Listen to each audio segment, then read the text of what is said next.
Hello, everybody, and welcome. This is your friend Mubita Nawa, joining you to wish you a happy Labor Day to all of you. The Bible says that in all labor there must be profit, and I pray that you find and you realize the profit in your promise. That in the things that you're continuing to do, to labor on, to push, that God may give you an absolute peace of mind and a reward for everything that you're doing. I'll share with you anecdotal stories. The first one is one that my father taught me, and he almost always used to tell me this story. There was a farm worker, and this farm worker had about 5 workers. And one day, this farm worker tells the workers, go into the field and harvest. It was harvest time. Go into the field and harvest. And the farm workers had different feelings about the whole harvest process. So they went into the field.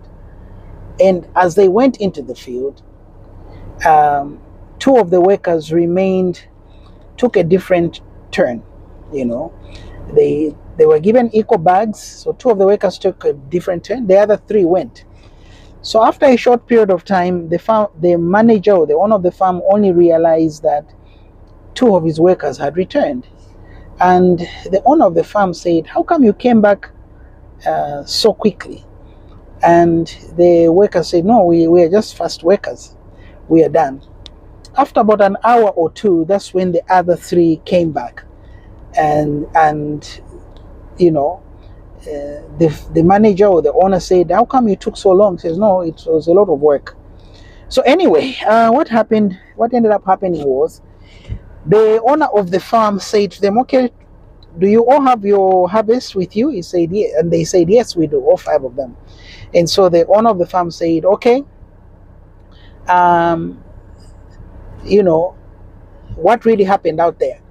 Come to find out, the 2 workers took a shortcut, went and put stones at the bottom of the bags and other trash, and then put crop on top of it, because they didn't want to go so much further into the harvest. The other 3 went as far as they needed to, and they brought crops. So the farm manager had very little to do or knowledge of what actually transpired on the farm. And so the owner of the farm said, each one of you take your crops and go home and feed your families. And then the 2 workers protested, and they said, sir, can we go back and harvest? He says, but why? And they said, no, they began to explain. So in the end, it was about integrity, it was about honesty, it was about truth. And so my question to you today is, if the owner of the company was to give you that company, how would you manage it? How would you run it? And if how you would manage and run it is different from how you are managing and running it now, then you are one of the 2 workers and not one of the 3 workers. The last anecdotal story I want to share with you is about 4 students who were at a university in the USA. And so these 4 students had an assignment to do, but they also had a birthday party to attend out of town.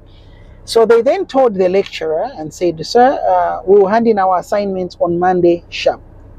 The lecturer said, okay, that's fine. So they went out. Monday came, they missed the assignment deadline, because where they went, they were drunk, they couldn't come back on time. So on Tuesday morning, they came back begging the lecturer to say, sir, we are ready to hand in our assignments, but we had a problem. We had a tire puncture on our way back. The lecturer said, are you sure? I said, yes. Okay, no problem. I will let you, submit your assignment. Just take this one test, and then we finalize. I said, okay, great. And so when they went to take the test, which was part of the assignment, they were quite shocked, and the lecturer sat them in 4 different spaces away from each other. And the question simply said, for 10 marks, write your name. And they were like, this is so easy. They wrote their names for 10 marks. And for 90 marks, which tire was it? 90 marks, which tire was it? Let me leave you with one final story. I said two, but there's one I gotta tell you. This lady was a maid in New York, and she was working as a maid, and so everybody used to laugh at her that she was a maid. But she was so good at what she did that everybody she worked for kept paying her double and triple, such that by the time she died, she had left her daughter over $2.5 million in assets and in cash from being a maid. Happy Labor Day to all of you. Remember, which tire was it? Have a good day. It's your friend and brother Mubita Nawa. Bye-bye.